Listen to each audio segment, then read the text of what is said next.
الحمد للہ رب العالمین والصلاة والسلام علی الانبیاء والمرسلین اعوذ باللہ من الشیطان الرجیم بسم اللہ الرحمن الرحیم رب اشرح لی صدری ویسر لی امری واحلل عقدۃ من لسانی یفقہوا قولی واجعل لی وزیرا من اہلی۔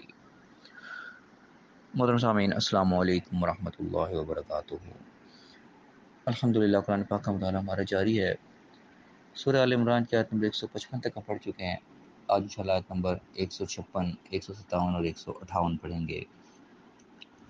اعوذ باللہ من الشیطان الرجیم بسم اللہ الرحمن الرحیم۔ یا ایھا الذین آمنوا، اے ایمان والو، اللہ تعالیٰ ہم سے مخاطب ہے۔ فرمایا لا تکونوا کالذین کفروا، ان لوگوں جیسے مت ہو جانا جنہوں نے کفر کیا، انکار کیا، ناشکری کی۔ وقالوا، اور کہنے لگے لاخوانہم، اپنے بھائیوں کے لیے، اپنے یعنی کہ بھائیوں کے لیے کہنے لگے۔ یہاں پہ اس کا پس منظر بھی وہی ہے، پھر جو جنگ احد کے ہم پچھلی آیات پڑھ رہے تھے اسی کا پس منظر یہاں بھی چل رہا ہے۔ فرمایا کہ جنہوں نے اپنے بھائیوں کے لیے کہا کہ اذا ضربوا فی الارض او کانوا غزا، یا جو کہ وہ لوگ کے بھائی جو انہوں نے زمین پر سفر کیا یا جنگ کے اندر شامل ہوئے، جہاد میں شامل ہوئے، کیا کہنے لگے کہ لو کانوا عندنا ما ماتوا وما قتلوا، اگر وہ ہمارے پاس رہتے تو نہ مارے جاتے نہ قتل کیے جاتے۔ کیوں کہنے لگے کہ لیجعل اللہ ذلک حسرۃ فی قلوبہم، کہ یہ چیز ان کے دلوں میں حسرت پیدا کر دے، ایک افسوس پیدا کر دے۔ اب یہ اس قسم کے لوگ ہوتے ہیں یعنی کہ جو نہ خود آگے بڑھتے ہیں، جو لوگ آگے بڑے ہوتے ہیں ان کے بھی حوصلوں کو پست کرتے ہیں۔ ایسے لوگ جو ہیں تقریباً ہر جگہ نظر آتے ہیں، ہر لوگوں کے اندر ایسے لوگ ملتے ہیں جو کہ جسے کہتے ہیں نا ٹانگ کھینچنے والے، جو کہ ترقی لوگ نہیں کرنے دینا چاہتے، لوگوں کو لڑانا، لوگوں کے دلوں کے اندر ایک حسد پیدا کرنا، ایک افسوس جیلسی پیدا کرنا، اس قسم کے وہ لوگ ہوتے ہیں۔ یہاں بھی اس قسم کے لوگ تھے یعنی کہ جو جنگ میں جو لوگ شامل ہوئے، ان کو شہادتیں ہوئیں یا ان کو تکلیفیں اٹھانی پڑی، ان کے لیے کہنے لگے، خود تو یہ لوگ شامل ہوئے نہیں، اب جو شامل ہوئے ان کو بھی دل برداشت کرنے کے لیے اس قسم کی باتیں کرنے لگے کہ یہ بڑے بنے تھے آرام نکلنے کے، آگے نکل پڑے، پہلے اگر ہمارے پاس رہتے تو نہ یہ قتل ہوتے نہ شہید کیے جاتے۔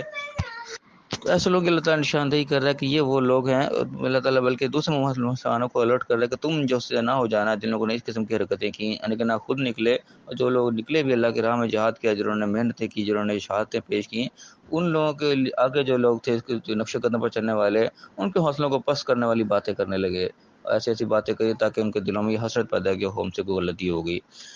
آگے اللہ فرمائے کہ واللہ یحیی و یمیت، حالانکہ زندگی اور موت اللہ کے ہاتھ میں، اللہ تعالیٰ کو چاہتا ہے زندگی دیتا ہے، کو چاہتا ہے موت دیتا ہے، یہ اختیار اس کا ہوتا ہے، اس کی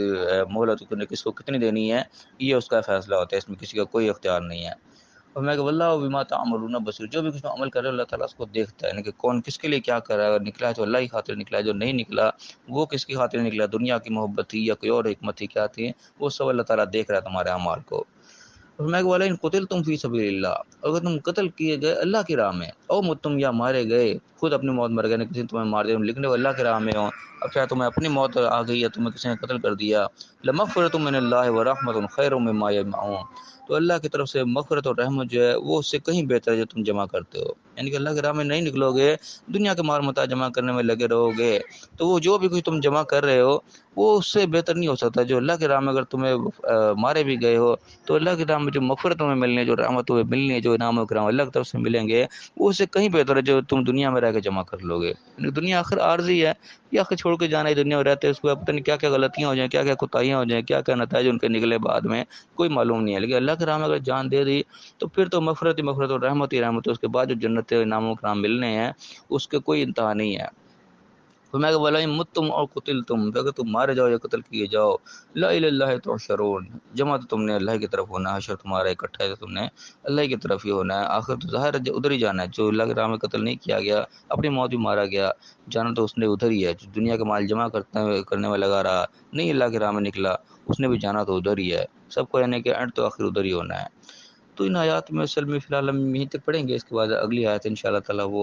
کافی اہم آیت ہے، اس پہ ہم انشاءاللہ وقت لگائیں کہ کل کی آیات میں اس کو پڑھیں گے۔ آج کی آیات میں جو سبق مل رہا ہے وہ یہ اللہ تعالیٰ ہمیں الرٹ کر رہا ہے، چیز سے مخاطب کر کے اللہ تعالیٰ کہہ رہا ہے ان جیسا نہ ہو جانا کہ جو کہ خود بھی آگے نہیں بڑھتے، جو لوگ بڑے ہوتے ہیں ان کو بھی حوصلے پست کرتے ہیں۔ یہ یعنی کہ ہم دیکھنے میں ضرور ملیں گے ایسے لوگ ہمارے آس پاس بھی، جو کہ لوگوں کے حوصلے پست کرتے ہیں، ان کو کام سے بھی باتیں بنانا ہوتا ہے، خود کچھ نہیں کرتے، جو کرنے والے ہوتے ہیں ان کو بھی جو راستے میں ان کے روڑے اٹکانا اور بس ان کو باتیں بنانا، یہ چیز اللہ تعالیٰ کو پسند نہیں ہے۔ تو یہ عادات ہمارے اندر نہیں ہونی چاہیے، اور ایسی باتیں کرنا جن سے لوگوں کے حوصلے پست ہوں، یہ چیز اللہ کو ان کے سخت ناپسند ہے۔ اللہ تعالیٰ نے حقیقت کے اسے اشارہ کیا کہ زندگی موت جو ہے وہ اصل میں ہے ہی اللہ کے ہاتھ میں۔ تم اپنی تدبیریں جتنی مرضی کرتے رہو، دنیا کے مال متاع کے پیچھے اگر تم اللہ کے راہ سے نکلنے سے رکے رہو گے تو یاد رکھو کہ دنیا کے اندر ہم جتنا ہی مال اکٹھا کر لیں یہ آخرت کے مقابلے میں کچھ بھی نہیں ہے، یہ تو آخر ہم نے چھوڑ کے جانا ہی ہے۔ اللہ کے نافرمانی اگر مال اکٹھا کرتے رہے تو پھر جو ہمارے لیے وہ اللہ تعالیٰ نے وعیدیں سنائی ہے کہ تمہارا جمع شدہ مال جو ہے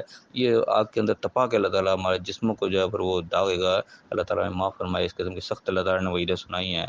تو بس یہ دنیا کے مال کی محبت جو انسان کو اللہ کے راہ سے روک جاتی ہے، بعض دفعہ دنیا کا مال بھی اگر ہم اللہ کے راہ میں خرچ کریں گے تو ہمارے لیے فائدہ مند ہوگا۔ اینڈ رزلٹ یہ آتا ہے کہ جس معاملے میں اللہ کا حکم سامنے آئے گا اسی کو ہم فالو کریں گے تبھی ہماری کامیابی ہے۔